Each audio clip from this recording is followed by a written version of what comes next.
is nothing you need to solve tonight.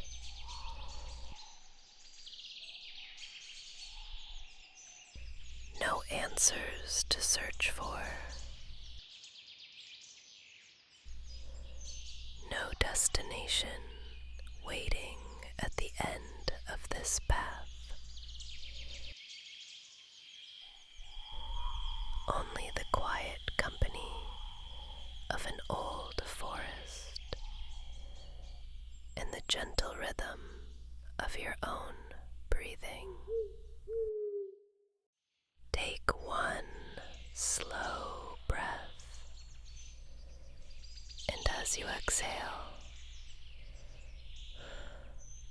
allow the weight of the day to become just a little lighter. Tonight, we will not hurry. We will simply walk through towering pines, across soft carpets of moss, beside a stream that has been singing the same quiet song for longer than anyone can remember. Silence has always been one of nature's oldest languages. The trees speak through their leaves. The wind answers with every gentle breath. The water tells stories without ever using words. And somewhere along this path, you may begin to hear them too. Not with your ears, but with the quieter place inside you that has always understood. Along the way, you may notice things that seem ordinary at first. A broken branch, an old tree, a quiet deer standing between the shadows, a stream patiently flowing over smooth stones. None of them will ask for your attention. They simply exist, waiting as they always have, waiting for anyone willing to slow down enough to truly see them. Tonight's guide has spent most of his life here. He knows every trail, every stone, every turning path beneath these ancient trees. But the greatest things he has learned were never written inside books. They were whispered by the forest itself.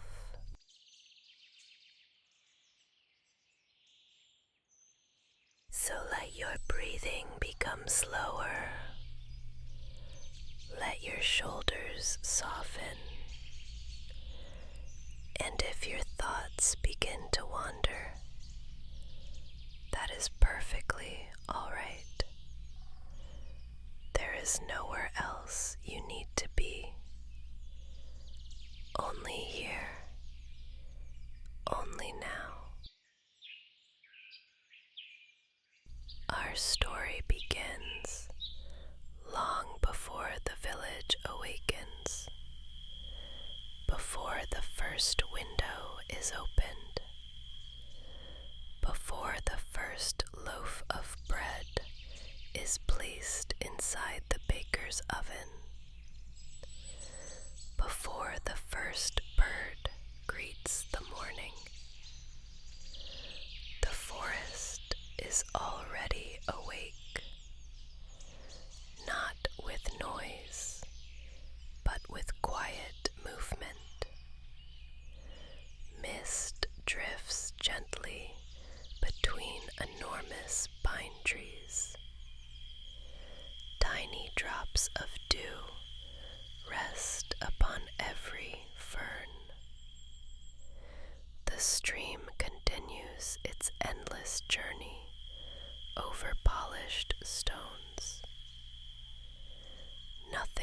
branches.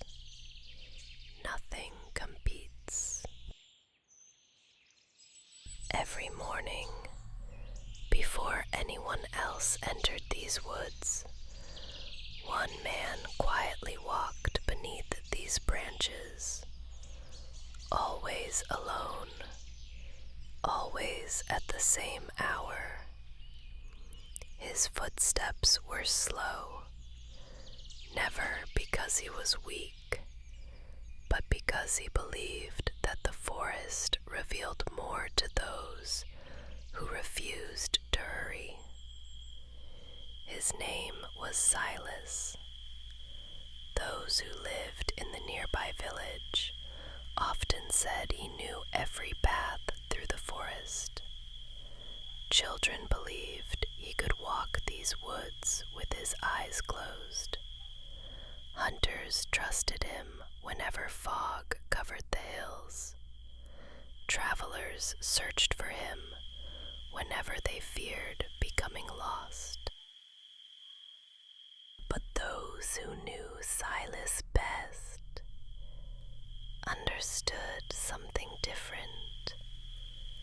They believed it was not Silas who knew the forest.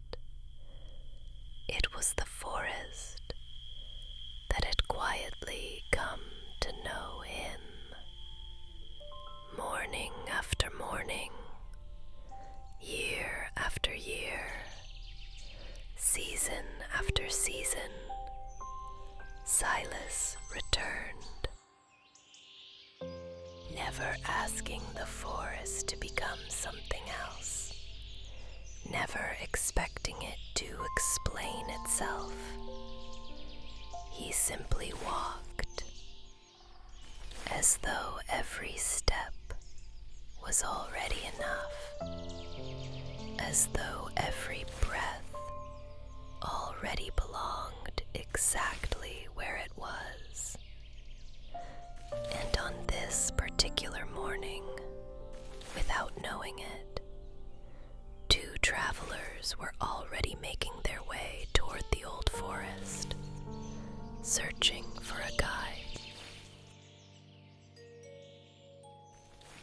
Nathan and Evelyn reached the village just after sunrise.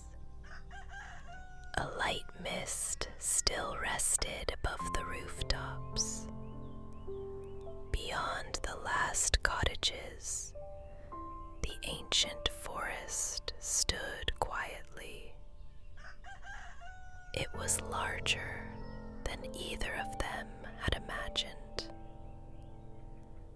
They had traveled many days to reach this place, and during nearly every stop along the way, they had heard the same name, Silas.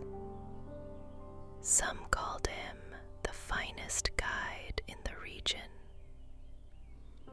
Others simply said, if you're crossing the forest, walk with Silas. Nathan looked toward the towering pines. I hope we find him. Evelyn smiled. I think we already have. An elderly woman was sweeping the front of her home. Nathan greeted her politely. We're looking for a guide. The woman nodded. If you're crossing the forest, she said, there's only one. She raised her hand and pointed toward a small cottage standing quietly beside the trees. Nathan thanked her. Together, they walked toward it. The cottage was small. Its roof was covered with moss. Bundles of dried herbs hung beneath the porch. Everything about the little home felt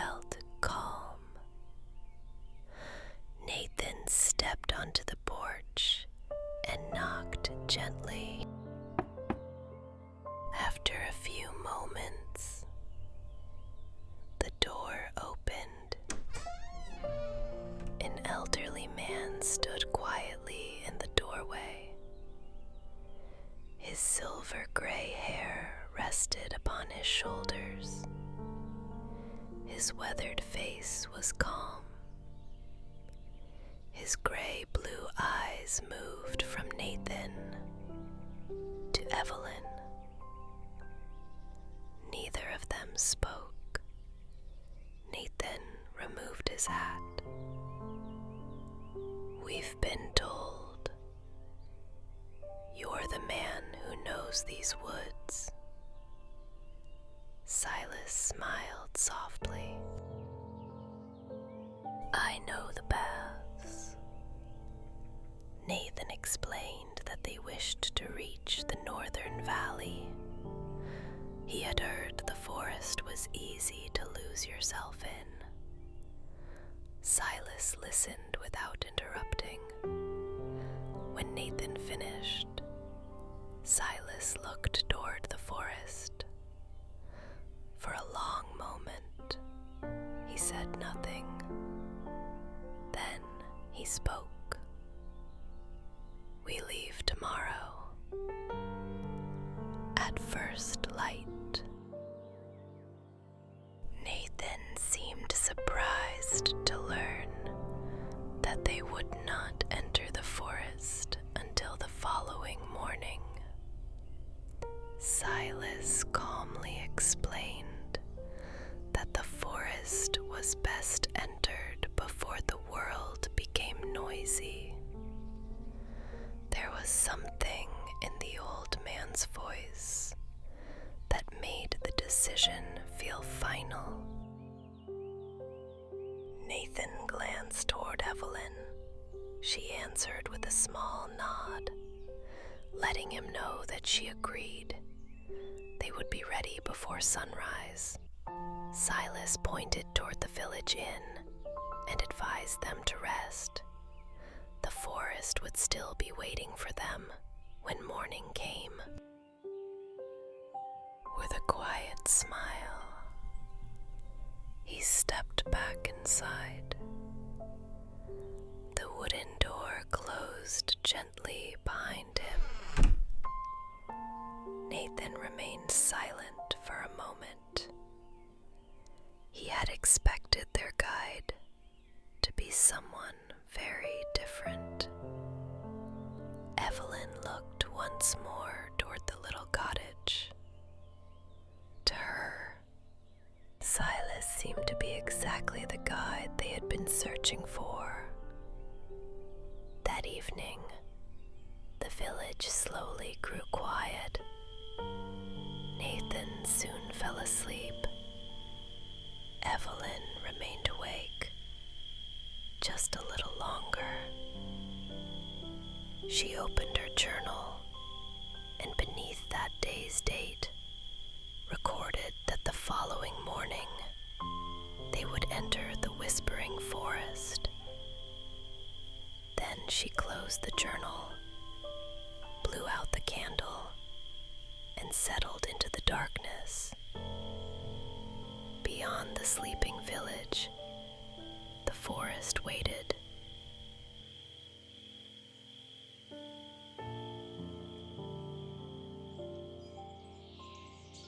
The first light of dawn had only begun to touch the treetops when Nathan and Evelyn returned to Silas's cottage. Silas was already waiting. His green cloak rested upon his shoulders.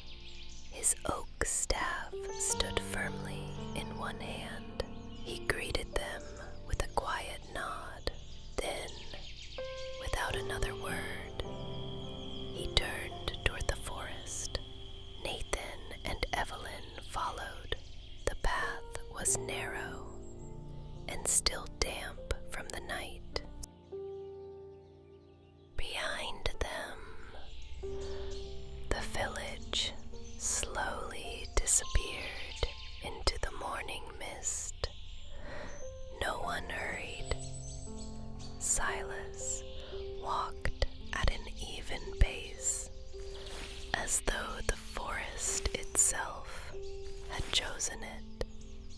Nathan listened to their footsteps, soft against the earth.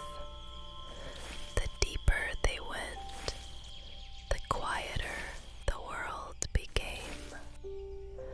The sounds of the village faded first, then the birds seemed farther away.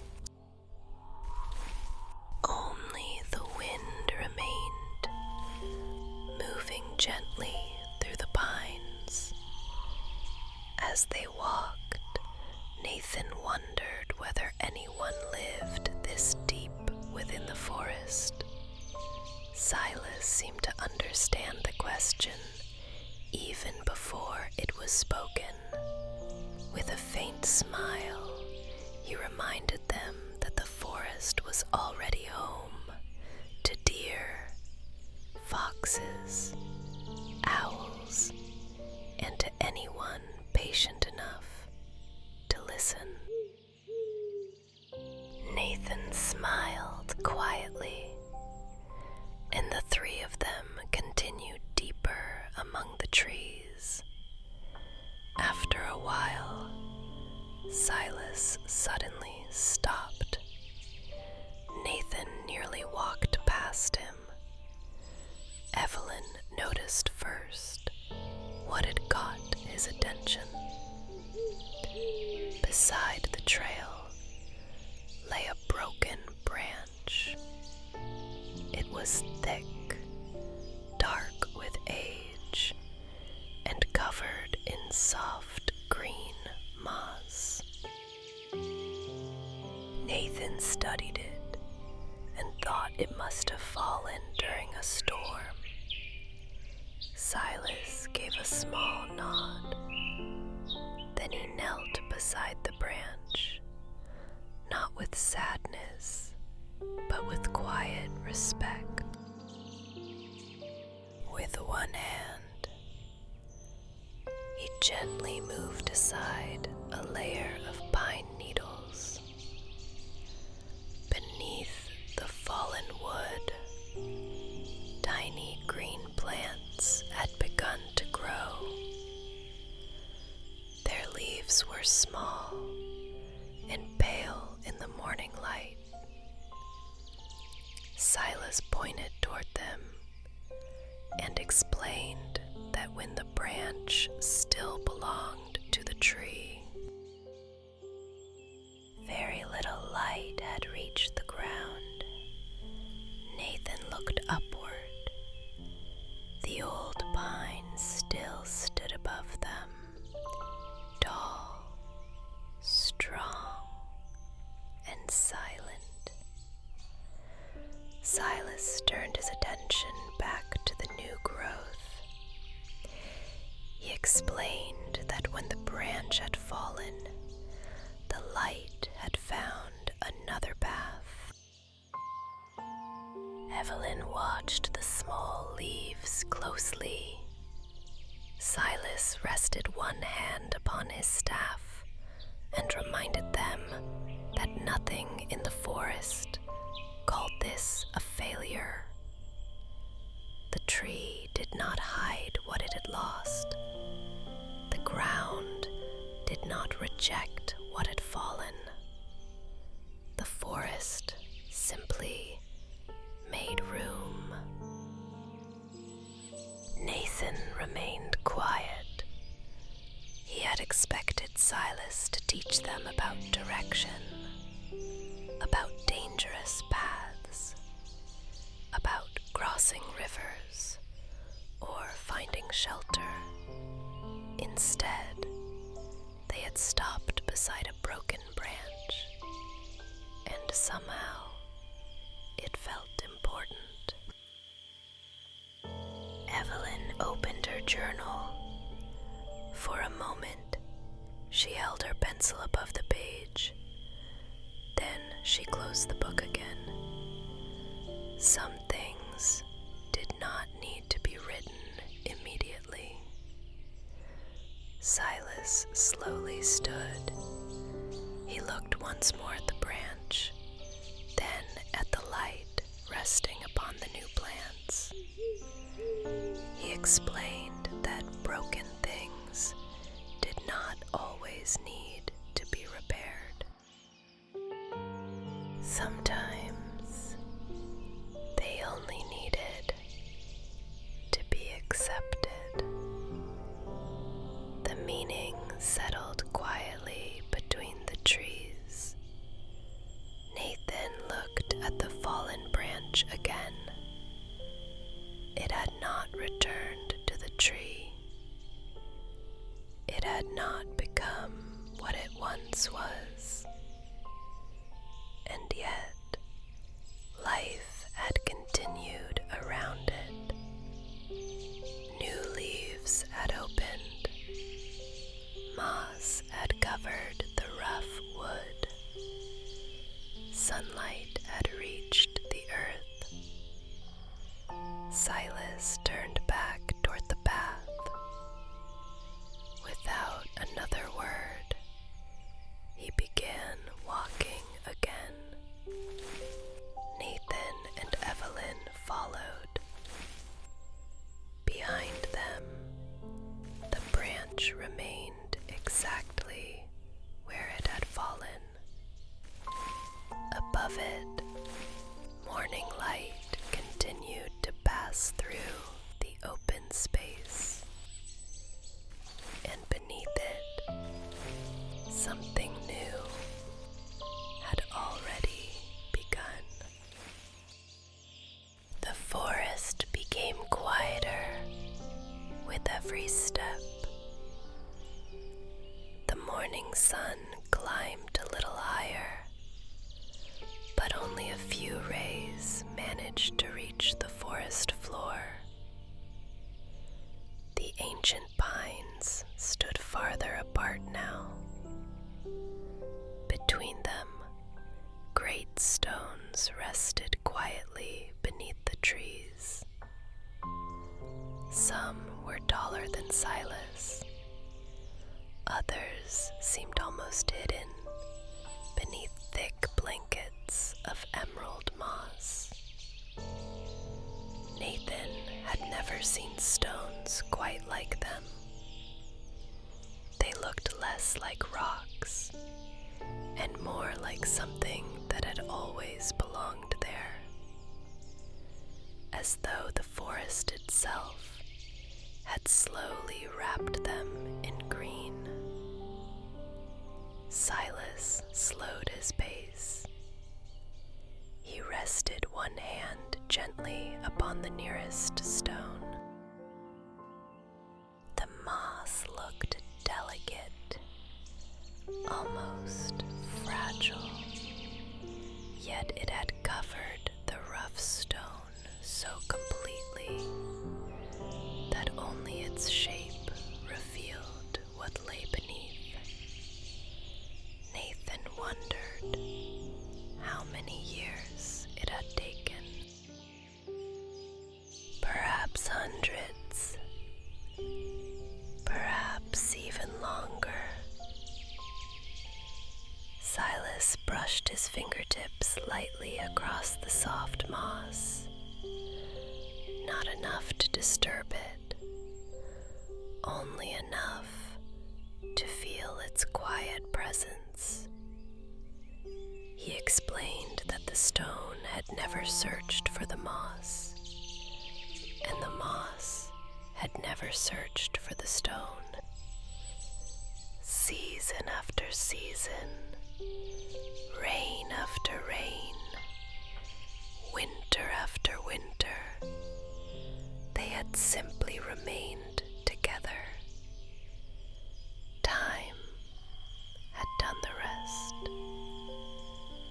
Nathan stepped closer.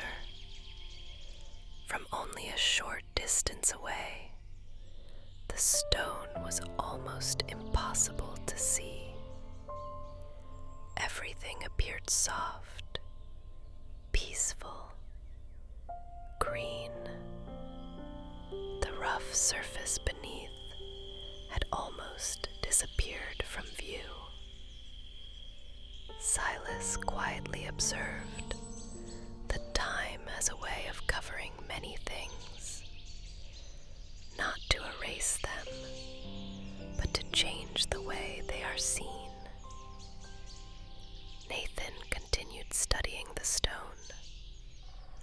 The rock itself had never changed. It was still as strong, as solid, as ancient as it had always been. Evelyn gently placed her hand upon the moss. It felt cool, soft, comforting. Beneath her fingertips, she could still feel the strength of the stone. Silas explained that people often carry painful memories in much the same way. At first, they feel unfamiliar, heavy, impossible to ignore. But as the years pass, they slowly become part of everyday life, until many people can no longer tell where the old pain ends and where they begin. The forest never made that mistake. The moss was never the stone, and the stone had never become the moss. They simply existed together, each remaining what it truly was. No one spoke for several moments. Only the wind moved quietly through the branches overhead. Nathan looked around. Nearly every stone in sight wore the same gentle covering. None of them seemed ashamed of their scars. None of them tried to hide beneath the earth.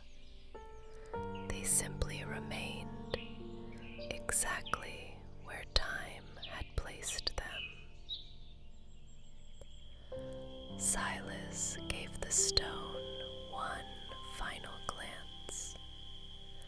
Then he quietly continued along the path. Nathan and Evelyn followed without speaking. Behind them, the ancient stone remained beneath its blanket of moss, unchanged, patient, silent. And as the three travelers disappeared deeper into the whispering forest, Nathan found himself wondering how many things people mistake for themselves simply because they have carried them for a very long time. The path began to slope gently downward. With every step, the sound of flowing water grew clearer. At first, it was only a quiet murmur beneath the wind. Then it became the steady voice of a forest stream. Silas led Nathan and Evelyn between the trees until the path opened beside a narrow ribbon of water. The stream moved quickly over smooth stones. Sunlight trembled across its surface. Fallen leaves as the water carried them away. The three travelers stopped beside the bank. Nathan watched one small leaf circle behind a stone. For a moment, the current seemed unable to release it.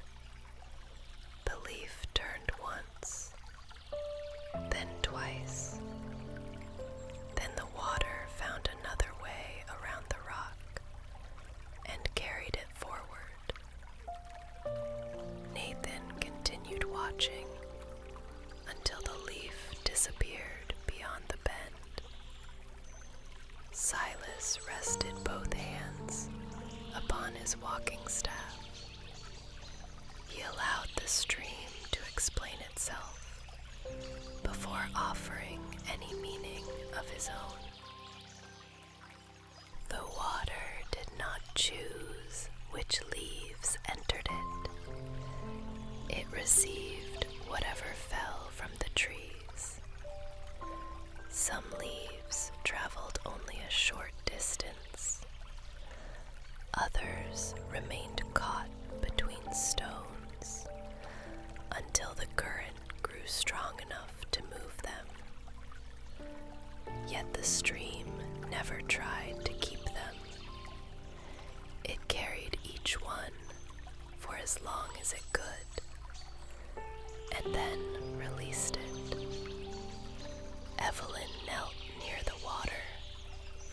She placed her fingertips just beneath the surface. The cold current moved around her hand without resistance. It did not stop. It did not ask her to move. It simply found a path and continued. Silas quietly explained that people often believed letting go meant forgetting, but the stream forgot nothing. Every stone beneath it had been shaped by what passed over it. Every bend in its path carried the memory of years of movement. The water remembered without holding. Nathan looked toward the current again. Another leaf entered the stream. For a few moments, it floated beside the bank. Then it turned, joined the faster water, and disappeared between the trees. Silas reminded them that holding something forever was not the same as honoring it. Some memories remained meaningful only after they were allowed to move. Some pain became heavier only because it had been asked to stay. The stream carried fallen branches, scattered leaves, rainwater, and soil from the distant hills, but it belonged to none of them. Its strength came from movement. Its clarity came from continuing. Nathan remained beside the bank, listening to the current pass over the stones. He began to understand that peace did not always arrive when the past disappeared. Sometimes peace arrived when the past was finally allowed to move through him instead of remaining trapped inside. Evelyn withdrew her hand from the water.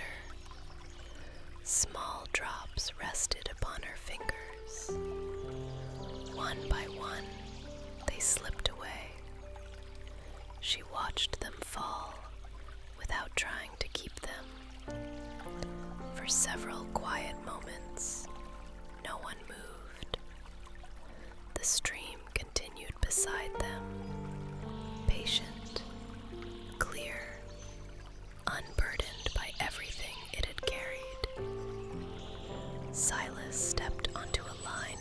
giant stones and crossed to the other bank. Nathan followed, then Evelyn. Before leaving, Nathan looked once more toward the bend where the first leaf had disappeared. The stream had not lost it. It had simply carried it as far as it was meant to go. Then the three travelers continued deeper into the forest while the water moved on beside them, holding nothing and remembering everything.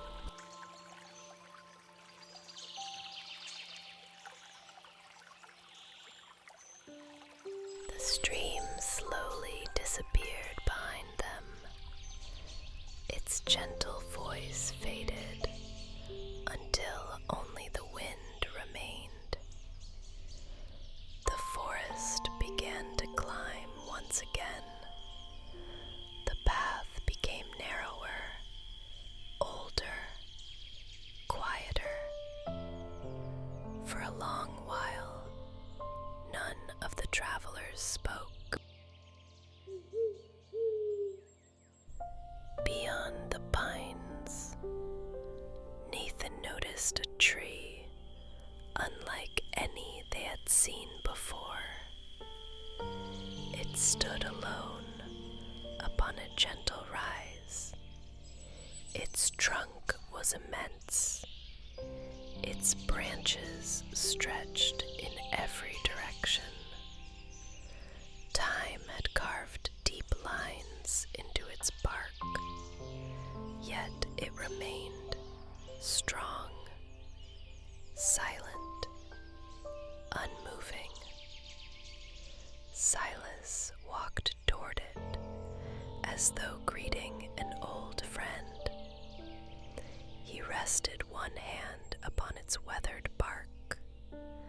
The oak felt cool beneath his fingertips. Nathan slowly walked around the enormous trunk. It would have taken several people, standing hand in hand, to reach all the way around it. Evelyn looked upward. The highest branches disappeared into the morning light. The tree seemed almost endless. Silas quietly explained that many people admired an ancient tree because of how high it reached, but the forest admired it for something very different. Long before its branches touched the sky, its roots had disappeared into the earth. No traveler ever saw them. No bird ever rested upon them. No sunlight ever reached them. Yet every branch depended upon them. Nathan remained beside the trunk, quietly running his hand across the bark. He noticed old scars, places where lightning had struck, branches that had broken long ago. Time had not erased them. It had simply grown around them. Silas gently smiled. He explained that the oak had never wasted its strength, wishing to become the tree it had once been. Every season, it simply continued growing. Around every scar, around every broken limb, around every difficult winter. Nathan closed his eyes for a moment.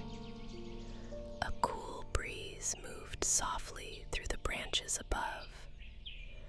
Thousands of leaves answered together, not with noise, but with quiet harmony. Silas reminded them that strength was rarely found where people usually looked. It was found beneath the surface, inside the unseen roots, inside the quiet decisions made every single day. Evelyn opened her journal. She did not write immediately. Instead, she simply looked at the ancient tree. Then, beneath every page she had already filled, she finally understood that healing was never about returning to who someone used to be. It was about continuing to grow from where they already stood. Nathan looked once more toward the towering branches. For the first time, he no longer wished to erase the years behind him. He simply hoped to grow well through the years still waiting ahead. Silas quietly stepped away from the oak. The three travelers continued along the forest path. Behind them, the ancient tree remained exactly where it had always stood, deeply rooted, patient, unafraid of the seasons. And high above, its leaves continued to dance with every passing breeze. The ancient oak slowly disappeared behind them. The path continued beneath the trees, but the forest no longer felt quite as deep. With every step, the spaces between the trunks grew wider. More sunlight reached the earth. The shadows became softer, and somewhere ahead, the wind carried the quiet scent of open fields. Silas continued walking at the same patient pace. Nathan and Evelyn followed beside him. No one spoke, yet the silence between them had changed. At the beginning of their journey, silence had felt like an empty space, waiting to be filled. Now, it felt complete. There was nothing they needed to explain, nothing they needed to ask. The broken branch, the moss-covered stone, the flowing stream, and the ancient oak remained quietly within them, not as answers, but as things they had finally learned to notice.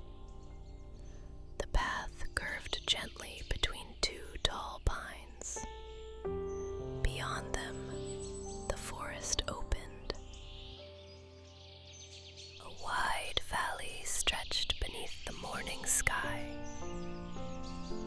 Soft hills rose in the distance. A narrow road wound through the grass, disappearing toward the northern horizon. Silas stopped at the edge of the trees. Nathan and Evelyn stepped forward, then turned back toward him. They had reached the other side. Nathan wanted to thank the old guide. He searched for words large enough to hold everything the journey had given them. But before he could speak, Silas gently raised one hand. His expression remained calm, almost amused. He reminded them that the forest had never needed his voice. It had needed only their silence. The meaning rested between the three travelers. Nathan looked back toward the trees. He understood now that Silas had not placed wisdom inside the forest. The branch had already fallen.